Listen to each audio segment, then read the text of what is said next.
Hi there, welcome to another episode of Literature in English. We've been having a nice time so far analyzing the work of play, by Wole Soyinka, titled The Lion and the Jewel. Okay, so if you're just joining us, this is not a good place to start. You have to start from the top, and you have to go back to the previous videos to watch them. Right, because we are going in this class. We're going to the characters of the characters in the work of play. But we've already treated the plot, we treated the setting, and we've treated the themes. So you have to go back and watch those videos. Leave your comments, your questions, and your suggestions. They are all welcome. My name is Jesse Josh. All right. Let's look at the major characters. We're going to look at the major characters in the work of play Lion and the Jewel by Wole Soyinka. And like I said, we have about 5 major characters earlier. I said that earlier in one of the classes. Baruka, Sidi, Sadiku, and 4 major characters basically. Baruka, Sidi, Sadiku, and Lakunle. Okay, there are other minor characters like some friends of Sidi and other, which we will treat when we are treating the minor characters. But these are the major characters. And the first person we are talking about today, or we are looking at, is Lakunle. All right, we're going to talk about his role, his personality, and how he advances the storyline of the drama work. Okay. Lakunle, the school teacher, is a known figure in Ilujinle. He is educated, yet not necessarily very educated, right? On the contrary, Lakunle enjoys a half-baked education and makes a lot of noise with it. He uses his education which is unfully formed as it is, to harass both Sidi and Sadiku. About 23 years old, Sadiku or Lakunle is said to wear an undersized, old-style English suit, threadbare but not ragged, clean but not ironed. Okay, so that we are kind of analyzing, how Wole Soyinka painted him or brought him out to look like. All right, so he was wearing a suit, an English suit that was threadbare but not ragged. It was clean but not ironed. And we see that he's about 23 years old. Now his tie is said to be done in a very small knot and is buried in a shiny black waistcoat. This mode of dressing shows that he wants to be taken seriously as one enjoying a high social status, right? Just as Sidi is aware of her beauty. Being probably the most schooled in the village, he deploys his energy in raising a new generation of youth as he teaches them. So Lakunle wanted to be seen as, different, totally different, right? He was totally against the way of life of Ilujinle, and he wanted to prove that by how he dressed, how he talked, and the things he does, right? So he was first of all, he was dressed differently. He was dressed in a suit, which was not perfect, but it was not dirty. It was clean but not ironed, right? He was wearing a tie and a waistcoat, right? All these were pointing at the fact that he was learned, right? Or he was a half-baked teacher, right? And he wanted to teach a new generation of youth by having he had a building, a block of building, a building where he taught students, right? Modernization or Western education, right? So that was what he was basically using his time and energy for. However, Lakunle teaches at the level of 3 times 2 are 6. So even though he was trying to devote his energy to teaching raising the next generation of youth, he was still teaching at the level of 3 times 2. So he was teaching the multiplication table at 3 times, right? Maybe because his school is yet to grow, right? We don't know why, but that was the way the book was painted, or the drama work was portrayed to us. So perhaps more teachers would join him later. In spite of his level of education, he possesses an inflated sense of his importance in the village.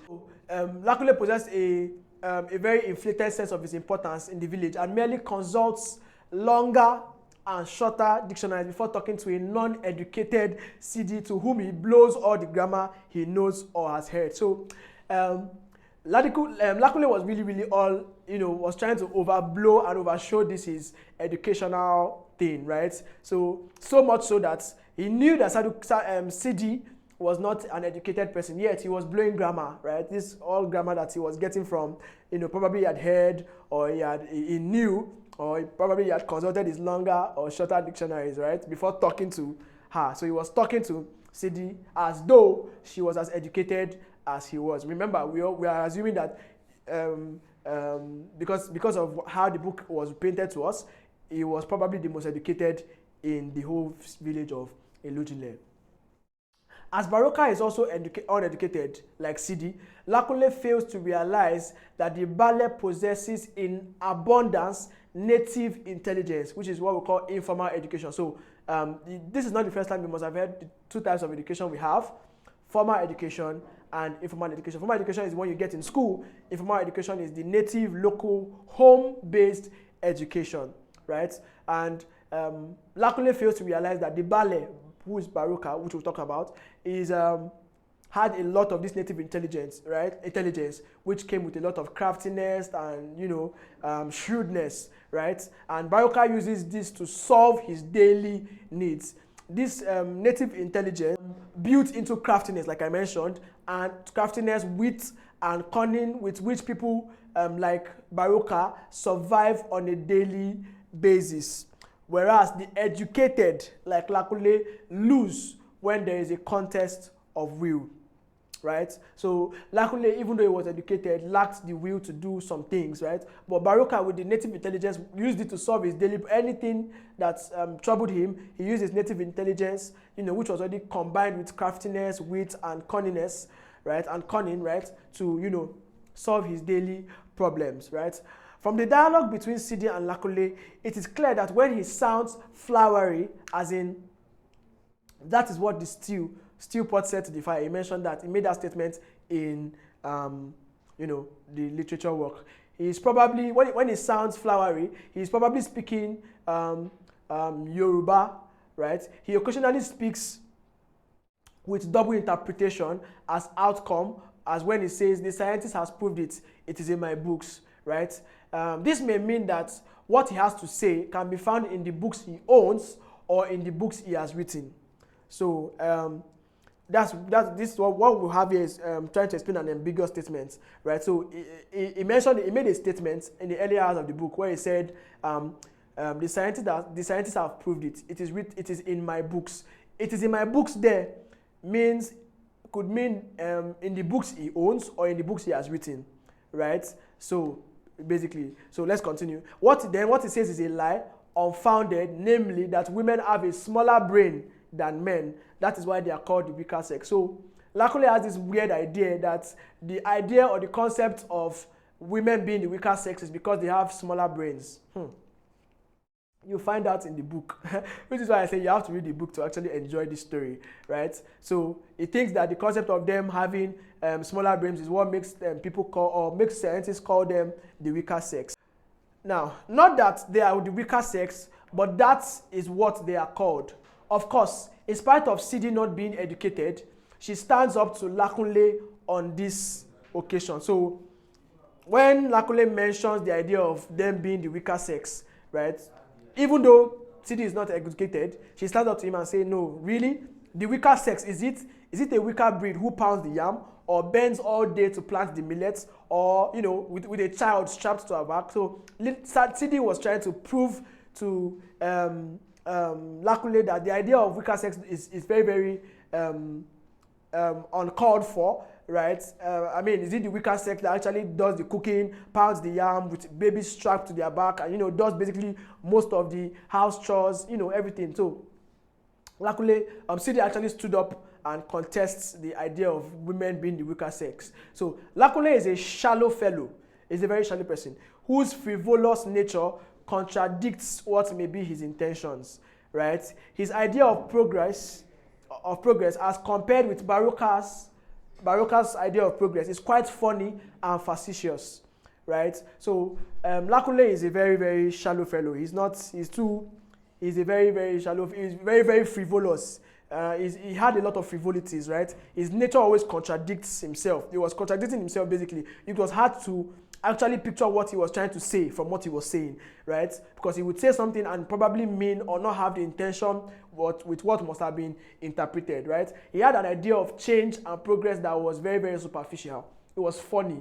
Like people, you are talking about change and you're talking about eating with forks and knives, plates and broken plates and sitting on chairs. Really, that's not change in change. So imagine him saying that the world will judge our progress by the girls that win beauty contests. Really? No. So nothing can be as amusing as a claim like this one. There are other very, very funny claims that Lakunle made. He wants to turn Elujile into a Lagos or an Ibadan. His idea of progress includes ballroom dancing, nightclubs, women with painted lips whose feet are adorned with high heel shoes, machines meant to pound or grind pepper, etc., cars and everything. So Lakunle was always very, very superficial. His ideas were basically imaginary. He wasn't thinking big picture. He wasn't thinking things that were actually change in themselves. It was always about the fun side. Imagine him talking about change and progress and thinking about ballroom dancing, the club, machines, basically those things that were ephemeral, okay? But when CD objects to his kissing her, Lakunle calls her a bush girl, right? He calls her a bush girl. A bush girl you are, a bush girl you always be. That was the exact statement he made, right? Now, rather than consider bride price as a show of gratitude to the parents for, the parents of the bride for bringing up their daughter to the point of being admired for marriage, he calls it a savage custom, barbaric and outdated. So Lakunle had a problem with bride price.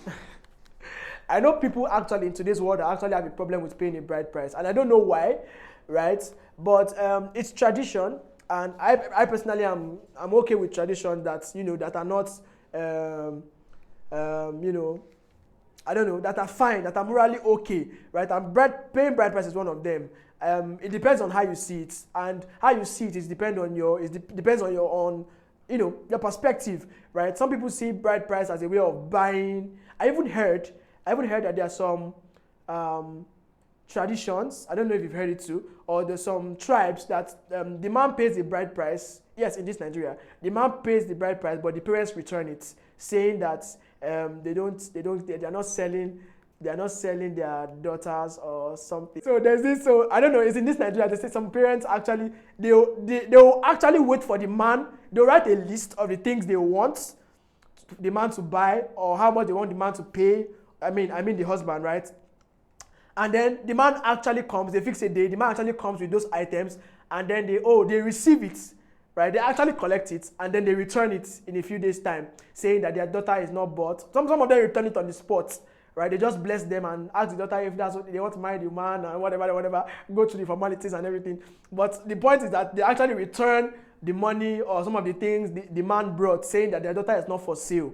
You get, but that the idea of bride price was just a formality to see how much the man was willing to pay for. You get. So, but Lakunle here was very, very, against this idea of bride price. He was seeing it as, somebody purchasing something from the market or purchasing, you get. But, if you change your perspective, you could actually see this as a way of thanking the parents for, giving, a way of gratitude for giving their daughter out, to, allowing your daughter to take on another person's name. I mean, that's what paying for, isn't it? So basically, but Lakunle did not see it that way, right? So he had a problem with this bride price thing, okay? So he considered it very outdated and barbaric. Yet, after Baruka has had his way with CD, in spite of his age and the so-called backwardness, Lakunle proposes that with this development, it solved the problem of our bride price. So, Baruka finally had his way with CD. He deflowered her, right? And Lakunle was still on the fact that, oh wow, that has even solved my problem. Now that you have been deflowered, there's nothing to pay for. there's nothing to pay for. She had been, her virginity had been taken, her virginity had been taken by someone else. Lakunle was still willing to marry her or to have her as his wife, but still with the idea of no bride price. I mean, now that she has been deflowered, so what was there to pay for, right? He still considered himself, a principled man who had said from the beginning that he would not pay bride price on anybody that he wants to marry, right? So he had sworn that he was not going to pay bride price. So he had nothing to even do with CD, right, or even the town of Elujile. He had made up his mind not to pay bride price on anybody that he would call his wife. Okay, so as young as he is, Lakunle is prepared to accept CD after he had been defiled by a man 3 times his age. So Baruka was the ballet. I don't want to talk about his character now when we've not gotten to him, right? So basically, CD was defiled by a man 3 times Lakunle's age, right? And he was still willing to accept her. Now some people say that's true love. Hey, yeah, Peleo. And Lakunle had really talked down on this Baruka guy, right? This Baruka guy, he didn't like him, right? But occasionally, right, Lakunle shows that he would like to enjoy life the way Baruka does, and for which he resents. For this reason, he was really against Baruka, because he felt Baruka was living a very, very good, enjoying life, as the case may be, and he also wanted to live that kind of life, but maybe because he couldn't, so he was actually very, very envious of Baruka. Now, once he admitted this severally in the book, okay, severally. Lakunle's role in this play is very, very critical, because without him, Baruka's trickery over capturing Sidi's hand, the marriage could not have meant much, right? If there was no Lakunle, Baruka would have just, had his way with Sidi, and there would be no cause for alarm. But Lakunle was also trying to get Sidi's hand in marriage, and Baruka already defiled her and everything. So his role is very, very critical, and it would not have meant much if he was not, he was not a character in the play. He raises the struggle for Sidi to the point of a contest. So he didn't mind that he was going against the ballet, competing or contesting for someone with the ballet, right? It must be seen that part of what makes Sidi vain and proud, apart from her images being published in the book, was the fact that men were dying over her. Okay, so that is basically what the Lakunle character was all about. He's a very, very, very nice personality, and a very, very critical one to the play, because he embodied a lot of things. He embodied change. He embodied the modernity, even though he didn't play it so well, right? He embodied modernity and westernization. All right, as you can see in the opening, the opening play, right? How he was very, very passionate about change and the Western modernization, right? All right, the next character we're going to be looking at today, and then we'll call this class over, is Baruka. Baruka is the traditional figure in the play. He is a polygamist and adds more and more women to his, his cabal. His last wife is Ailatu, but he wants to add Sidi to his women's quarters. Now, this is the same Sidi that Lakunle is dying for. He had to plot it, he had to plan this addition of Sidi to his, his cabal. He had to plot it as his way. He is the lion, or as Lakunle labels him, the fox. Lakunle once called, we know that Lakunle doesn't really like it. Lakunle resents him. So Lakunle once called him a fox. He's the traditional ruler of Elujile and the bearer of the people's customs and ideals. As the play opens, he is 62 years. His position in the community is inherited from his father and his father's father. His head wife, Sadiku, was inherited from his father, Okiki. She having been his last wife. So his own first wife, Baruka's first wife, was his father's last wife, right? So being a man whose fame or even strength is founded on the people's tradition. He exudes pride and confidence, right? He exudes pride and confidence. Baroka recalls some of his achievements in the play, right? Let's look at some of them. This excerpt: did I not at the festival of Cain defeat the men in the log tossing match? Do I not steal with the most fearless ones, hunt the leopard and the boar at night, and save the farmers' goats from further harm? Provoked by Sidi, who raising his blowing his trumpet was provoked Sidi, right? Who considers him old for his invitation. Baruka was inviting Sidi to be his wife, right? He was inviting her, throwing glances at her and everything. Baruka asked, "Do any of my wives report a failing in my manliness?" Right? So this is Baruka still trying to hold himself very high and giving Sidi reasons to marry him. Okay. Yet a little while later, he admits to Sadiku that he can no longer fool myself. I am no man, Sadiku. My manhood ended nearly a week ago. So Baruka was, we're trying to see Baruka's personality of, raising himself high to win Sidi's hand in marriage. And 2 weeks later, or a few weeks later, he's talking to his wife and saying that his manhood has ended, even though that was a decoy. It was a plan to a much larger game, right? A much larger end. So it was all a decoy as part of his snare to be laid for Sidi, right? Using Sadiku as his prop and mouthpiece. Baruka used Sadiku to advance his plan, right? He knew his wife was a blabbermouth and she could not keep a secret to herself. So he used her to publish the news that he was now impotent, so that he could get Sidi's attention and have his way with her.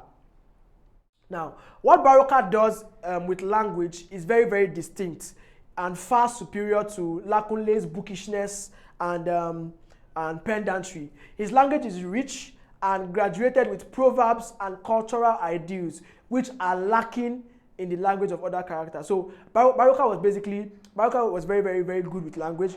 His kind of language was distinct from the others. You could tell that this man was, the way this man talks was actually very different, right? Maybe because he was a ballet, right? Or maybe because, I don't know, but it was very, very distinct. There was a lot of proverbs. It was rich in language, as in contrast to Lakunle's grammar every now and then, right?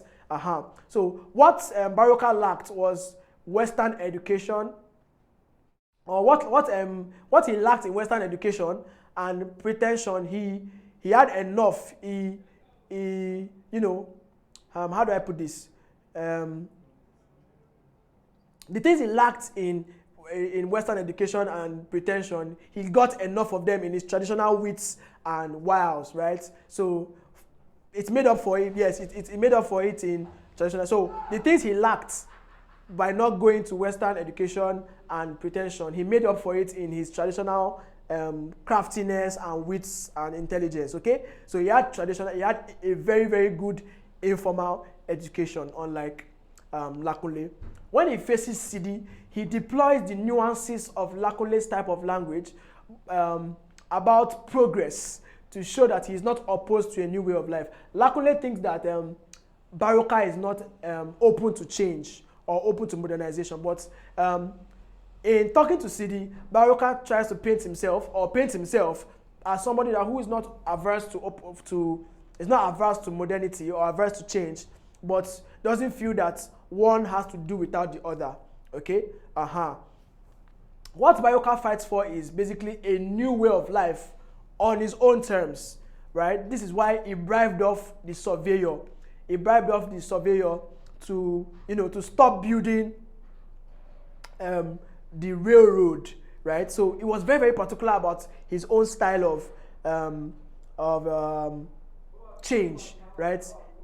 A surveyor came to the land of Ilujile to build a railroad, and he bribed him off that he didn't want it, right? Because he felt that the old should not, for the new to come, the old does not have to go. He felt they could coexist together, right? So while Lakunle was trying to talk him down, while Lakunle was trying to talk him down and make Sidi believe that Baruka does not want progress, Baruka later convinces Sidi that the aspects of Ilijule culture ought to be preserved for the future. So he was more of preserving the old traditional ways and not just totally wiping it away in the name of, new inventions, right? So that was what Baruka was all about, right? By being labeled the lion and also the fox, Baruka is both strong and cunning. We know that the fox is very, very cunning, and we know that the lion is strong, right? He uses his craftiness to prey on young girls like Ailatu and Sidi. So when Sadiku announces Baruka's sexual weakness, Sidi tries to know if it is true, right? He tries to know if it's true. We know that Baruka is very cunning. That's why Lakunle once called him a fox, right? So this wit that Baruka has, he used it to, get Sidi for himself, right? How did he do it? He made Sadiku, his wife, believe that he was impotent, and then, Sadiku did not fail to spread the news, and Sidi knew, and then Sidi tried to know if it was actually true by visiting Baruka, right? And by that, Sidi literally walked into the lion's den, and of course, she paid for it.